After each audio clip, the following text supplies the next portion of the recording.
Assalamualaikum warahmatullahi wabarakatuh. Apa kabar teman-teman semua di sana? Semoga dalam kondisi bahagia, selalu diberi kesehatan, dan selalu diberi rezeki yang melimpah oleh Allah Subhanahu wa Ta'ala. Amin, amin, ya Robbal 'Alamin. Pada suatu hari, di kerajaan yang dipimpin oleh Raja Harun al-Rasyid, telah terjadi huru-hara. Rakyatnya tidak lagi mendapat ketenangan seperti biasanya karena telah terjadi penculikan dan pembunuhan yang misterius. Raja dan para prajuritnya akhirnya mengetahui bahwa huru-hara tersebut bukan datang dari musuh, namun dari dalam istana sendiri yang diotaki oleh para menterinya. Namun, Raja sangat kesulitan untuk mencari siapa yang bersekongkol terhadap tindakan penculikan dan pembunuhan tersebut. Sebab dia melihat bahwa para menterinya semuanya taat kepadanya. Dari itu, dipanggillah Abu Nawas yang dikenal mempunyai otak yang sangat cerdas. Akhir-akhir ini saya gelisah, seolah ada seseorang yang hendak mengkudeta kerajaanku. Apa ada yang salah dengan kepemimpinanku? Tanya raja kepada Abu Nawas. Ampun beribu ampun Baginda. Apa yang bisa hamba lakukan untuk membantu? Tanya Abu Nawas.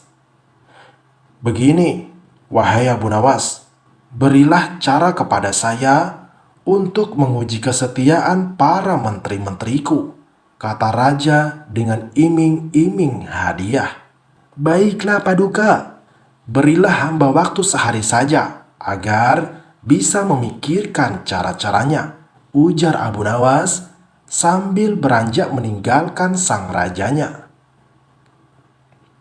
Setibanya di rumah, Abu Nawas berpikir keras untuk menemukan cara yang terbaik dan terjitu.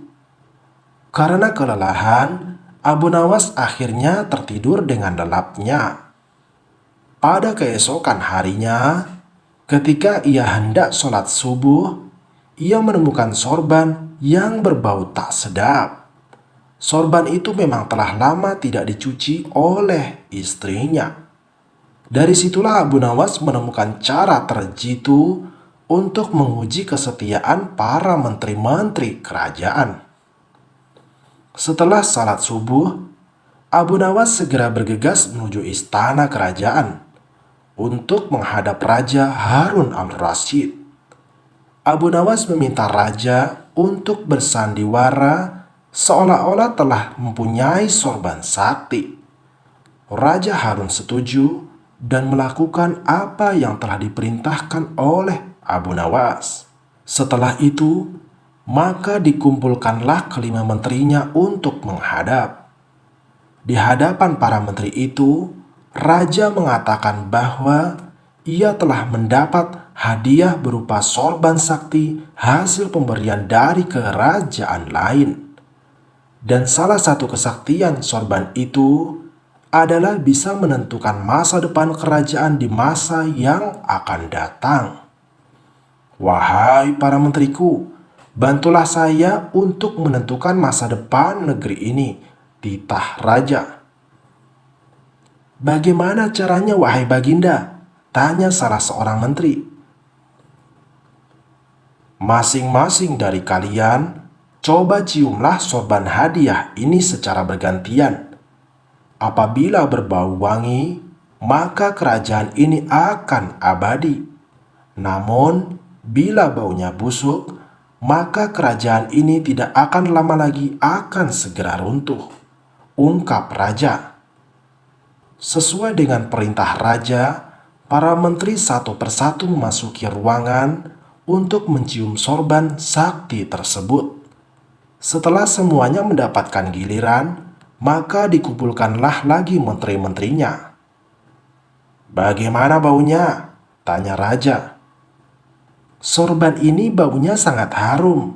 Niscaya kerajaan ini akan abadi, jawab menteri pertama. Menteri kedua dan ketiga menjawab sama dengan menteri pertama. Intinya adalah mereka berusaha untuk membuat rajanya senang. Giliran menteri keempat dan kelima angkat bicara. Sungguh di luar dugaan. Menteri keempat dan kelima ini mengatakan bahwa sorban sakti tersebut berbau busuk dan menyengat hidung. Mendengar pernyataan menteri keempat dan kelima itu, raja akhirnya membuka rahasia bahwa sorban yang dikiranya sakti tersebut adalah milik Abu Nawas yang sudah usang dan tak dicuci lama sekali. Bergetarlah badan dari menteri pertama, kedua, dan ketiga. Kini saya tahu siapa di antara kalian yang telah berkhianat kepadaku. Kalian telah terbukti berbohong dan kalian pantas untuk masuk penjara, ujar Raja Harun. Menteri pertama, kedua, dan ketiga segera ditangkap dan dimasukkan ke dalam penjara. Kepada menteri keempat dan kelima, Raja Harun memberikan hadiah kepada mereka karena kesetiaan yang telah diberikannya. Tak lupa juga, Abu Nawas mendapat bagian hadiah yang telah dijanjikan oleh sang Raja Harun al-Rasyid kemarin hari. Wassalamualaikum warahmatullahi wabarakatuh.